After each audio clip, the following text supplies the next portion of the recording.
오늘은 하늘의 하나님이여 종들의 기도를 들으시옵소서라는 제목으로 오늘 느헤미야를 살펴보고자 합니다.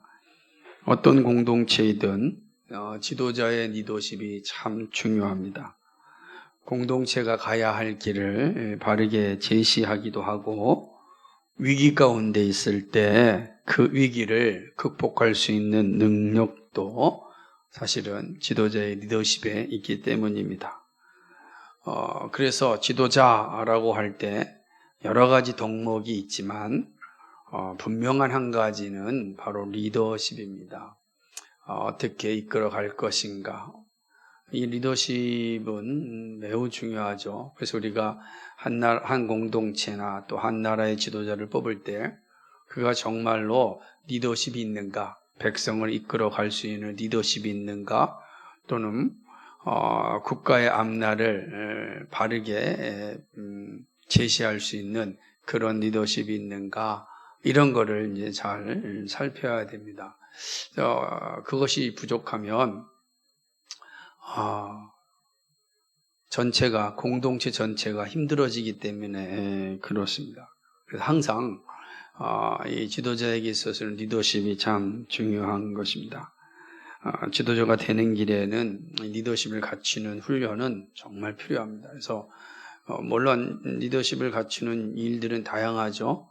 오늘 본문은 그런 리더십을 갖추는 데 있어서 중요한 것들이 무엇인지를 잘 보여줍니다.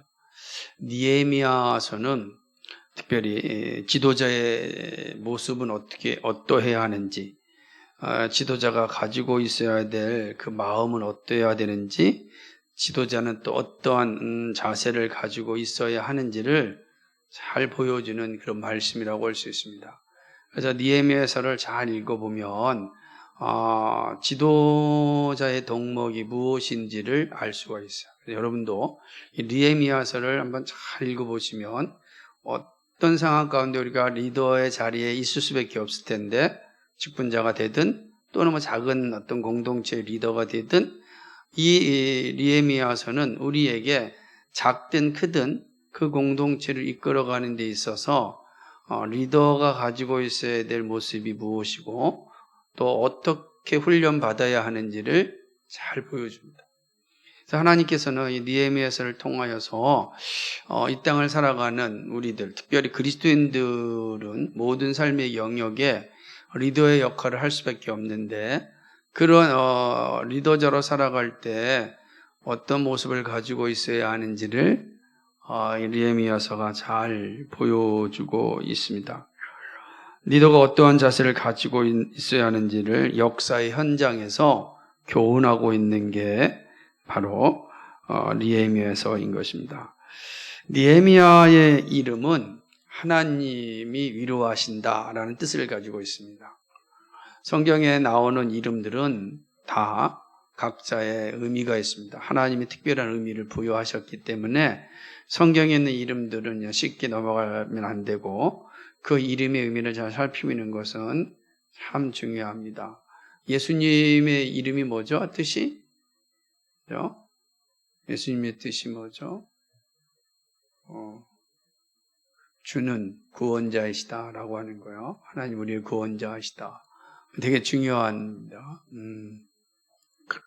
그러니까 그 이름 안에 하나님께서 말씀하시고자 하시는 의미도 담겨 있기 때문에 그 이름의 뜻을 아는 건 참 의미 있습니다.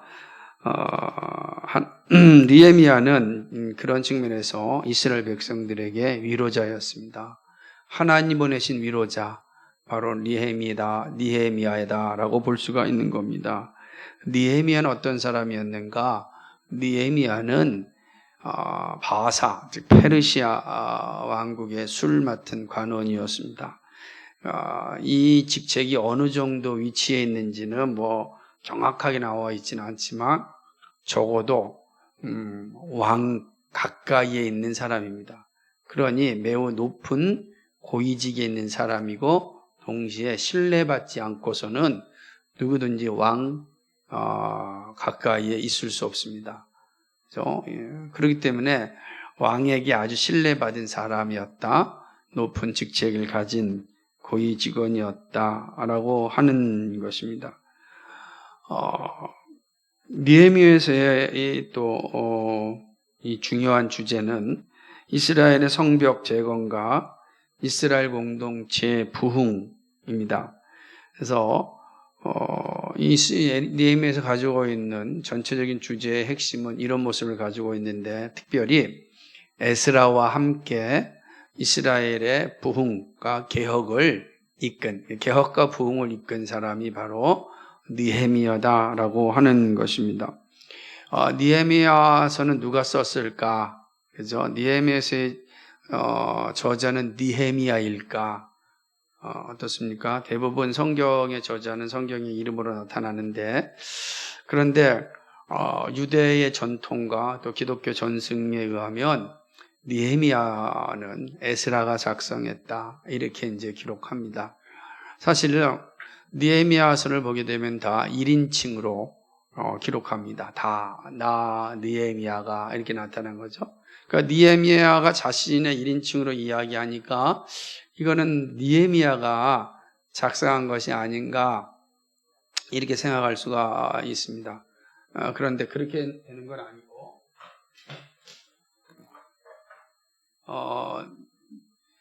느헤미야서의 어떤 외적인 증거와 내적인 증거를 보면 이게 에스라가 썼다, 이렇게 볼 수가 있는데, 히브리어 성경을 헬라어 성경으로 번역한 거를 우리는 70인경이라 그래요.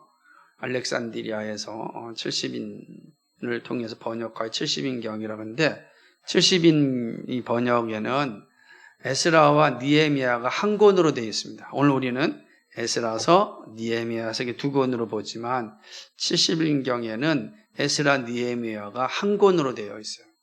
그러니까 유대 전통에서는 이게 한 사람이 쓴 저자라, 이렇게 이제 보고 있는 겁니다. 또 외적인 증거뿐만 아니라 내적인 증거를 보게 되면 에스라서의 어떤 그 주제와 느헤미야서의 주제가 상통합니다. 그건 뭐냐면 하나님의 손이라고 하는 이 주제가 흘러갑니다. 하나님의 손에 붙잡힌 에스라를 통하여서 이스라엘의 부흥을 꿈꿨고, 하나님의 손에 붙잡힌 느헤미야를 통하여서 이스라엘의 성벽이 재건되어지고, 그리고 에스라와 함께 이스라엘의 개혁과 부흥을 이루는 모습입니다. 그러니까 결국은 이스라엘의 부흥이라고 하는 거, 하나님의 손 안에서 이루어지는 이스라엘의 개혁과 부흥이라고 하는 이 주제는 에스라와 느헤미야가 관통하고 있어요. 그러니까 이게 한 권이고, 에스라가 이 느헤미야서의 저자다, 이게 이제 내론 전승인 것입니다. 그런 모습을 가지고 있는 것이죠.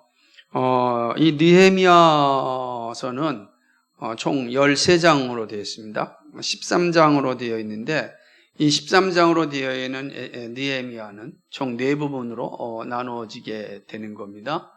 1절로부터 8절까지, 7장까지 죄송합니다. 1장에서 7장, 8장에서 10장, 11장에서 12장, 13장, 이 4부분으로 되어 있어요. 1장에서 7장까지는 느헤미야의 총독 임명과 이스라엘의 성벽 재건이 중심 주제입니다. 그리고 8장에서 10장은 에스라를 중심으로 하는 개혁과 이스라엘의 개혁과 부흥의 내용이 기록되어져 있습니다. 그리고 11장과 12장에는 느헤미야를 통하여 이스라엘 백성의 제2주 정책이 이제 나타나 있습니다. 그리고 마지막 13장에는 느헤미야가 이제 2차로 총독의 사명을 감당하는 내용으로 구성되어 있습니다. 그러니까 전체적인 내용이 이렇게 구성되어져 있다라고 하는 것을 생각하셔야 됩니다.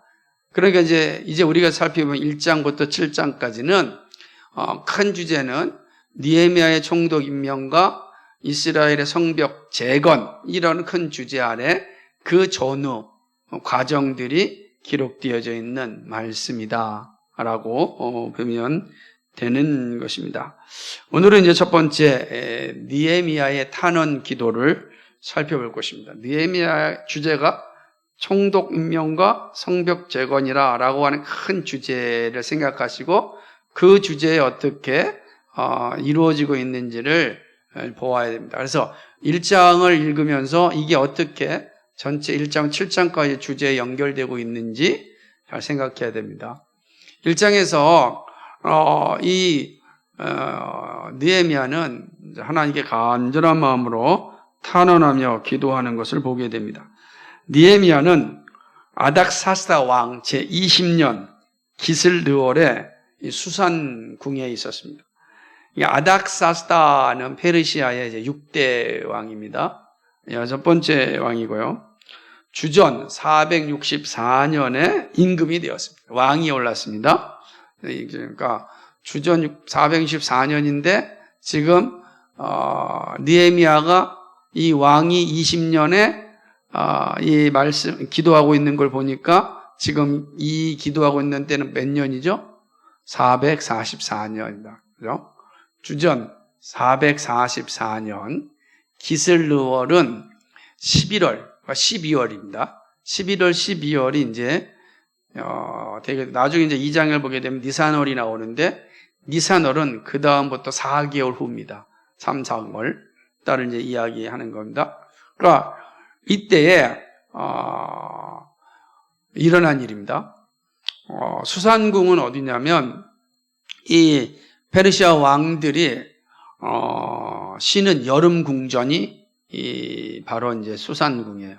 지금으로 보면은 이란의 저 남쪽이 이제 남쪽에 있는 곳입니다.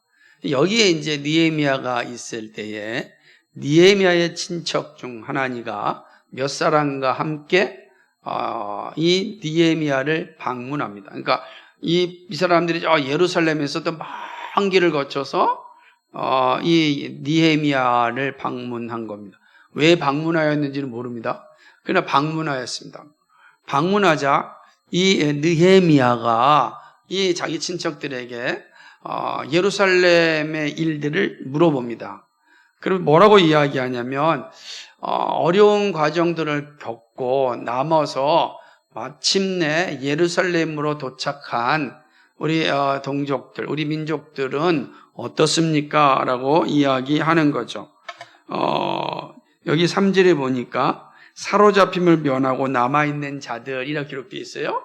그러니까 페르시아에서부터 예루살렘까지가 긴 여정을 통하여서 다 어려운 길을 견디고 마침내 예루살렘에 들어가서 이제 정착한 그런 이제 동족들을 향하여서 묻는 겁니다. 그들 잘 지내고 있는가?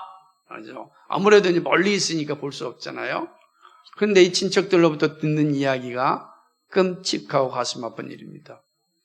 예루살렘의 성벽은 다 무너졌고 성벽 문은 한 6개 정도 있는 성벽 문은 다 불태워져 버렸고 그리고 사람들이 그 지방에 가서 환난을 당하고 능욕을 당하고 있습니다. 라는 소리를 듣는 겁니다. 아니 지금 70년 포로 생활을 끝내고 그 긴 여정을 마치고 고국으로 돌아갔으면 기쁘고 즐겁고 행복한 시간을 보내야 되는데 들려오는 소리가 너무 안타까운 소리예요. 성벽은 다 무너졌습니다. 성문은 다 불태워버렸습니다. 문제는 돌아간 사람들이 그 지방에 있는 사람들이 가요 환난을 당하고 능욕을 당하고 있습니다. 이 소리를 이제 느헤미야가 듣자 너무 슬픈 겁니다. 너무 가슴이 아픈 겁니다. 그래서 그는 너무 가슴이 아프고 슬퍼서 금식을 하고 하나님께 탄원하며 기도하는 것입니다.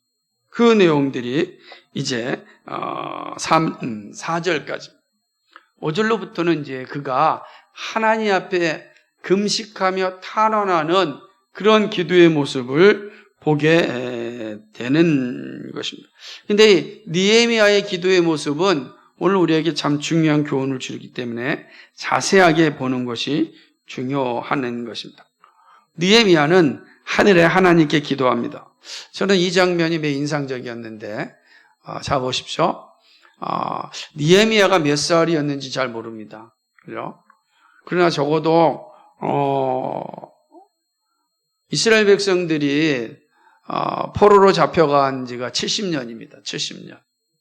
그러면 만약에 느헤미야가 20대 때 잡혀갔으면 90살이고 30살 때 잡혀갔으면 100살이고 10대 때 잡혀갔으면 60살이고 물론 70년 꼭 찬 건 아니지만 그렇죠. 그럼 아이 때 갔으면 한 50대가 될 수 있겠죠. 그죠? 70대 70년이니까 태어나자마자 가서 70살 아니겠어요?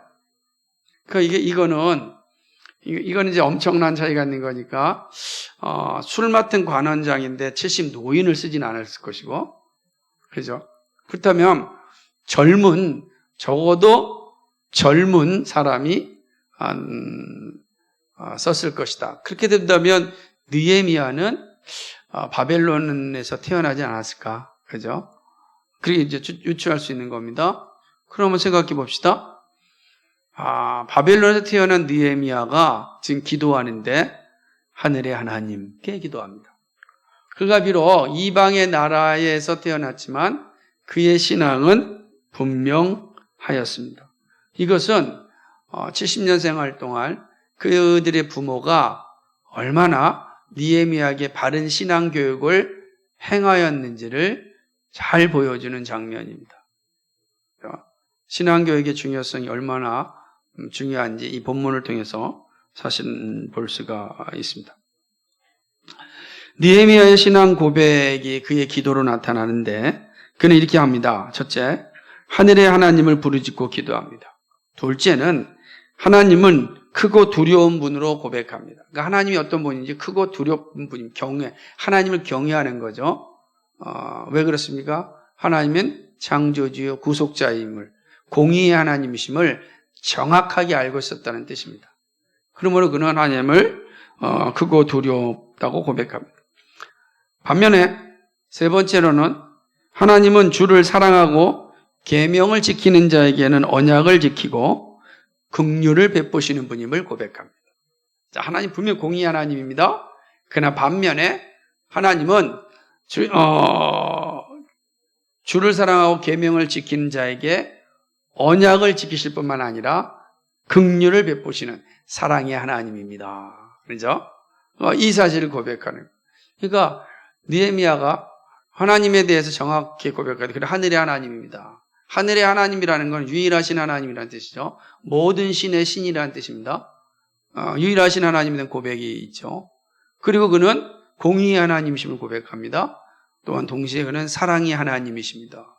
이것을 아주 정확하게 고백하는 것을 보게 되는 것입니다. 느헤미야는 하나님이 어떤 분인지 잘 알고 있었습니다. 하나님을 바로 알고 있었던 느헤미야는 정직한 회개를 할 수 있었습니다. 이스라엘 백성들이 하나님의 명령을 어겼기에 우리가 이 바벨론 땅으로, 이방의 땅으로 흩어졌습니다. 라고 고백합니다.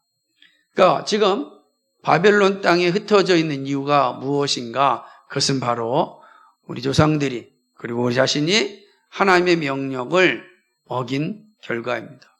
공의 하나님께서 그렇게 집행하셨습니다. 하는 거죠.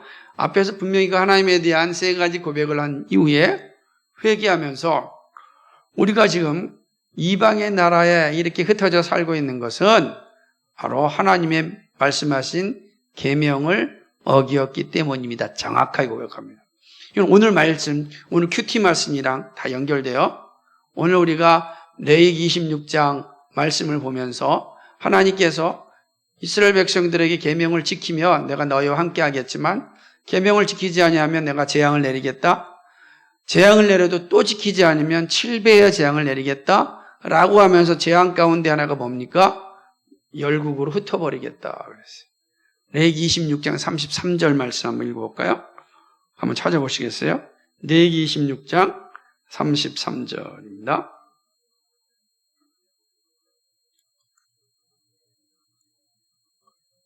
찾아보세요. 레위기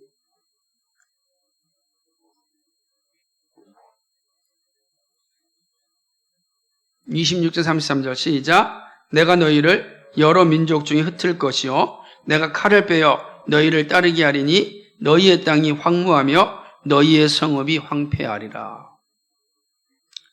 이 약속 말씀 주셨죠?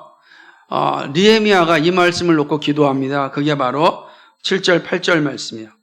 7절 8절 오늘 보게 되면은 이렇게 얘기합니다. 주를 향하여 크게 악을 향하여 주께서 주의 종 모세에게 명령하신 계명과 율례와 규례를 지키지 아니하였나이다. 옛적에 주께서 주의 종 모세에게 명령하여 이르시기를 만일 너희가 범죄하면 내가 너희를 여러 나라 가운데 흩을 것이요. 여러분 성경은요 다 이렇게 이어져 있어요. 그래서 어느 성경을 잘 보고 한 곳만 보면 안 되고 성경 전체를 다 같이 읽으면 이 말씀이 어디에서 성취되고 어디에서 연결되어 있는지를 보게 되는 겁니다. 우리는 레위기 말씀을 통해서 보면서 흩을 것이다 라고 하는 그 내용들을 보면서 이스라엘 역사를 기억합니다. 흩으셨습니다. 근데 그 흩으신 역사를 진짜로 말씀대로 이루어졌음을 고백하고 있는 것이 어딘가? 느헤미야의 기도 같은 거예요. 느헤미야의 기도에는 하나님께서 하신 말씀이 공의롭게 이루어졌습니다. 이게 되게 중요한 거죠. 하나님의 말씀은 반드시 성취됩니다.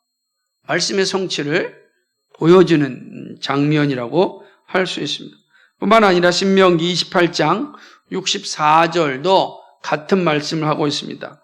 여호와께서 너를 이 땅 이 끝에서 저 끝까지 만민 중에 흩으시리니 네가 그곳에서 너와 내 조상들이 알지 못하던 목석 우상을 섬길 것이라.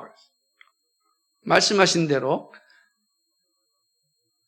이 하나님의 말씀과 계명을 어긴 자들에게 하나님이 주시는 심판의 메시지죠. 그게 실제로 바벨론에 의하여서 이루어짐을 보게 됩니다. 그러나 동시에 다시 돌아오고 회복의 약속도 허락하여 주셨습니다. 오늘 느헤미야는 그 사실을 9절 말씀을 통하여서 이야기하고 있습니다. 9절 한번 읽어볼까요?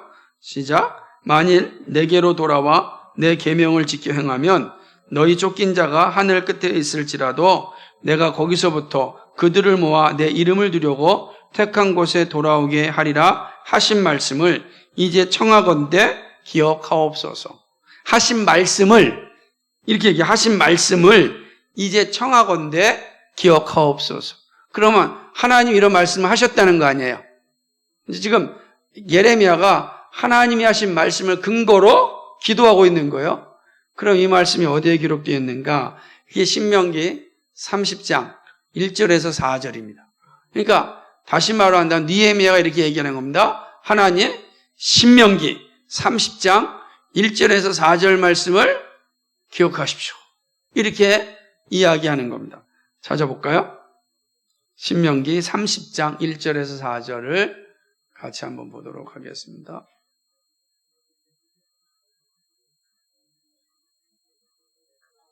신명기상 찾아보세요.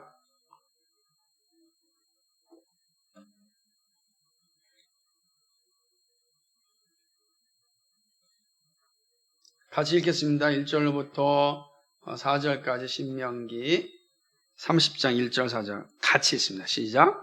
내가 진술한 모든 복과 저주가 내게 임함으로 내가 네 하나님 여호와로부터 쫓겨간 모든 나라 가운데서 이 일이 마음에서 기억이 나거든 너와 내 자손이 내 하나님 여호와께로 돌아와 내가 오늘 내게 명령한 것을 온전히 따라 마음을 다하고 뜻을 다하여 여호와의 말씀을 청종하면 내 하나님 여호와께서 마음을 돌이키시고 너를 긍휼히 여기사 포로에서 돌아오게 하시되 내 하나님 여호와께 뜻인 그 모든 백성 중에서 너를 모으시리니 내 쫓겨간 자들이 하늘가에 있을지라도 내 하나님 여호와께서 거기서 너를 모으실 것이며 거기서부터 너를 이끄실 것이라. 아멘. 하나님이 말씀하신 언약의 불순종함으로 결국 나라가 망하였고 백성들은 이방의 나라로 흩어졌음을 당하였다고 인정하고 회개합니다. 그러나 동시에 약속하신 대로 회개하고 돌아오면 긍휼히 여겨주신다. 다시 백성을 모으신다는 말씀을 근거로 탄원합니다. 그죠? 지금 느헤미야의 기도의 모습을 잘 봐야 돼요. 느헤미야가 기도할 때 철저하게 하나님의 말씀에 근거하여 기도합니다. 이 기도가 무엇인가를 보여주는 거예요. 기도는 하나님의 말씀에 근거하여 기도하는 겁니다. 하나님께서 우리에게 말씀하셨어요. 그 말씀 우리가 읽습니다. 그 말씀을 깨닫습니다. 그 말씀을 붙잡고 기도합니다. 그러니까 우리의 기도는 주문이 되면 안 돼요. 우리의 탄원도 하고 우리가 무엇인가 하나님께 간구할 수 있는데 모든 탄원과 모든 간구가 무엇을 근거로요? 말씀을 근거로. 하나님이 하신 말씀으로. 그러니까 우리의 기도가 풍성하려면 뭐가 풍성해야 됩니까? 말씀이 풍성해야 되는 거예요. 위기의 상황에 우리가 하나님께 탄원할 수 있는 힘은 어디에 있습니까? 말씀에 있어요. 말씀이 항상 살아있을 때 우리의 기도가 풍성해지고 우리가 탄원할 수가 있는 것입니다. 느헤미야의 모습은 이 사실을 우리에게 보여주고 있습니다. 느헤미야는 이스라엘 백성은 하나님이 구속하신 종들이며 백성임을 강조합니다. 그러니 도와달라고 기도합니다. 하나님께서 우리를 택하시지 않았습니까? 그러니 하나님 도와주십시오. 라고 기도하는 겁니다. 우리가 하나님의 약속의 말씀대로 회개하고 갈 테니 하나님 용서해 주십시오. 이게 하나님의 마음 움직이는 겁니다.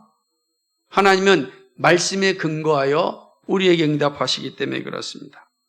주님께서 귀를 기울이시고 자신과 하나님을 경외하는 백성들의 기도를 들어달라고 요청합니다. 하늘의 하나님이시여 귀를 여시고 우리의 기도를 들어주옵소서. 그 모든 것의 근거가 말씀에 근거하여 이루어집니다. 말씀에 근거하여 회개하고 말씀에 근거하여 청원하는 겁니다. 하나님, 우리가 회개하니 우리의 회개를 들어주십시오.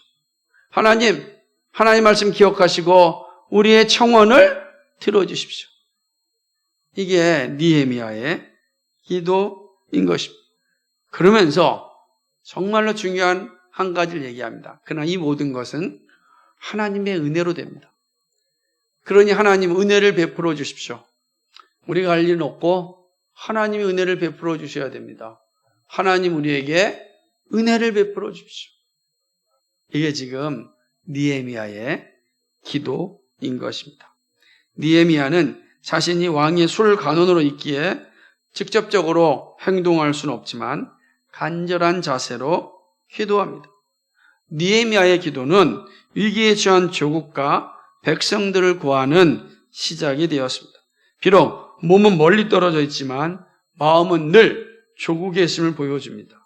우리는 느헤미야의 모습을 통하여 하나님이 기뻐하는 사람, 하나님이 기뻐하는 지도자의 덕목을 사실은 배울 수 있습니다. 그러니까 느헤미야의 모습을 통해서 참된 신앙인의 모습을 배울 수 있면서 동시에 하나님이 기뻐하시는 지도자의 덕목이 무엇인지 우리가 볼 수 있습니다. 가장 분명한 것은 그는 하나님 앞에서 자신의 공동체를 향하여서 간절히 애통하는 자였다는 사실입니다. 그 애통함이 바로 하나님이 기뻐하시는 그런 지도자의 매우 중요한 덕목입니다. 이 사실은 이제 다음 주에 좀 더 자세히 살펴볼 것입니다. 지도자의 덕목 4가지를 통하여서 하나님께서 우리에게 무엇을 말씀하시는지 생각해 볼 것입니다. 하나님이 기뻐하시는 지도자는 공동체를 아파하는 마음을 가져야 됩니다. 또 하나님 기뻐하시는 지도자는 하나님을 정확하게 고백해야 합니다. 세 번째로 하나님 기뻐하신 지도자는 하나님의 말씀이 심령에 박혀 있어야 합니다. 4번째로 하나님이 기뻐하신 지도자는 기도의 자리를 떠나지 않습니다. 우리는 이 사실을 자세히 좀 살펴볼 것입니다. 오늘은 여기까지만 말씀드리고 다음 주에 이 말씀을 좀 더 이어가서 살펴보도록 하겠습니다. 말씀을 맺습니다. 이스라엘 조국의 가슴 아픈 소식을 듣고 느헤미야는 애통하며 금식하며 기도하면서 하나님께 탄원합니다. 느헤미야의 탄원은 단지 주문이 아니었습니다. 철저하게 하나님의 말씀에 근거하여 하나님이 이루신 공의에 대하여 인정하고 회개합니다. 우리의 흩어짐은 하나님의 공의였습니다. 우리의 잘못이었습니다. 용서하여 주십시오. 이야기합니다. 이게 정직한 자기 고백이 중요한 거예요. 두 번째로는 그러나 우리의 구원 역시 하나님의 약속에 근거하여 말씀하신 대로 구하오니 청하오니 기억하시고 들어주십시오. 우리는 이 자세가 중요합니다. 늘 말씀에 근거하여 하나님께 단언하는 그것이 정말로 하나님이 기뻐하는 하나님의 사람들의 모습입니다. 오늘도 우리가 말씀을 들은 대로 그 말씀이 나에게 들려온 대로 그 말씀에 근거하여 기도하는 게 중요합니다. 그때 기도는 회개와 탄원이 함께 가는 겁니다. 회개와 간구함이 항상 있는 겁니다. 이게 있을 때 우리는 하나님께서 우리를 지켜주시고 인도하여 주십니다. 함께 기도하겠습니다. 거룩하시고 자비하신 아버지 하나님, 참 고맙고 감사를 드립니다. 오늘 느헤미야를 통하여서 느헤미야의 모습을 살펴보았습니다. 하나님이 기뻐하시는 사람들, 하나님이 기뻐하는 지도자의 자세가 무엇인지 살펴보았습니다. 정말로 하나님이 기뻐하는 자는 하나님의 나라, 공동체를 향하여 간절하게 애통하는 마음을 가진 자입니다. 하나님의 지도, 하나님 나라, 하나님 기뻐하시는 지도자는 정말로 그 말씀을 가지고 하나님 앞에 회개하고 말씀을 가지고 하나님께 간구하고 말씀에서 떠나지 않는 사람입니다. 끝까지 기도의 자리에 있으면서 하나님의 도우심을 구하는 자입니다. 그것이 하나님의 영광을 나타내고 공동체를 세우는 일입니다. 하나님, 우리가 그 일에 쓰임받는 자 되게 하여 주옵소서. 그 일 가운데 복 있는 자리에 서게 하여 주옵소서. 감사하오며 예수 그리스도의 받들어 기도하옵나이다. 아멘.